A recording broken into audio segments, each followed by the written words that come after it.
Welcome to another lesson for the Life in the UK test.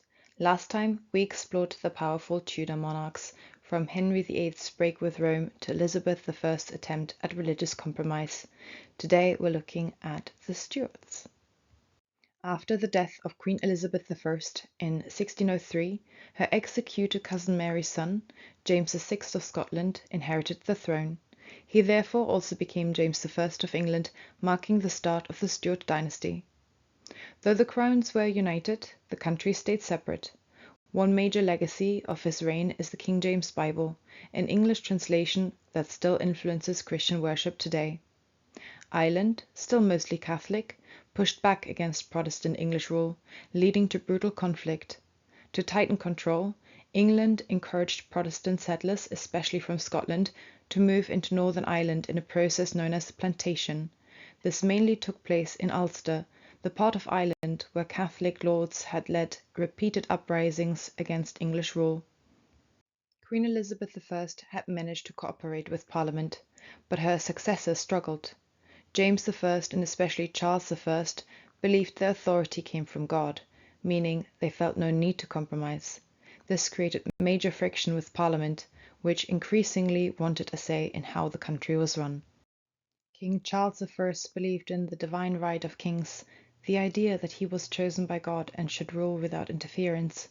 He often clashed with Parliament, especially over money and power. But it wasn't just politics causing problems. Religion played a huge part too. England was Protestant, but Charles married a Catholic queen and seemed sympathetic to Catholic ideas. Then, when he tried to introduce a new prayer book in Scotland, which many Scots saw as too Catholic, it sparked outrage. The Scots rebelled. To raise an army against the Scots, Charles needed money, so he recalled Parliament. But Parliament, full of Puritans, didn't want to support Charles because they saw him as too Catholic-leaning and untrustworthy. They sympathized more with the Protestant Scots than with their own king, and they used his weakness to gain more power.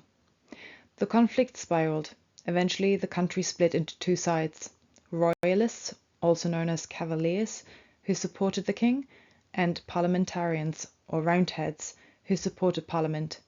In 1642, England descended into civil war. After years of civil war, Parliament ultimately triumphed, and King Charles I was publicly executed in 1649. This marked the end of monarchy. England became a republic known as the Commonwealth. But the reality was messy. Though Parliament was technically in charge, much of the real power sat with the army. One of its key generals, Oliver Cromwell, quickly rose to prominence. Cromwell led a harsh military campaign in Ireland, especially at Drogheda and Wexford, where thousands were killed. These actions have left a lasting legacy of resentment, particularly in Irish memory. He also defeated Scottish forces who had declared Charles II, the executed king's son, as their monarch. Charles II famously hid in an oak tree at Boscobel House in 1651 to escape Cromwell's army after being defeated at the Battle of Worcester. After that, Scotland was absorbed into the Commonwealth of England, a unitary state under one parliament in London. Eventually, in 1653, Cromwell took the title Lord Protector and effectively ruled the country until his death in 1658.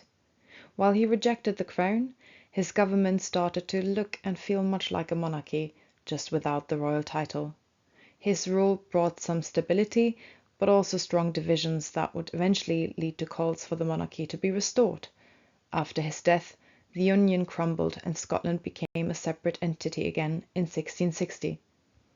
After Cromwell's death, his son couldn't hold the country together. People wanted stability again. Parliament invited Charles II back from exile in 1660, thereby restoring the monarchy. This is referred to as restoration. He worked more cooperatively with Parliament and supported science and the arts. His reign also saw the Great Plague and the Great Fire of London, after which much of the city, including St. Paul's Cathedral, was rebuilt. King Charles II became known as the Merry Monarch. He loved parties, theatre, and good living. He was also very interested in science, and during his reign, the Royal Society was set up, which was a hub for scientific progress. One of its most influential members were Sir Edmund Halley and Isaac Newton. Newton explained gravity and discovered that light is made of different colors. His work shaped modern science and remains foundational today. Legal changes also occurred under Charles II. You might have heard the phrase habeas corpus. It's Latin and it means you must present the body. In simpler terms, it means that someone who's arrested can't just be locked up without reason. They have the right to be brought before a court to find out why they've been held and to challenge it. This law was passed in 1679 and it was a huge moment in British legal history.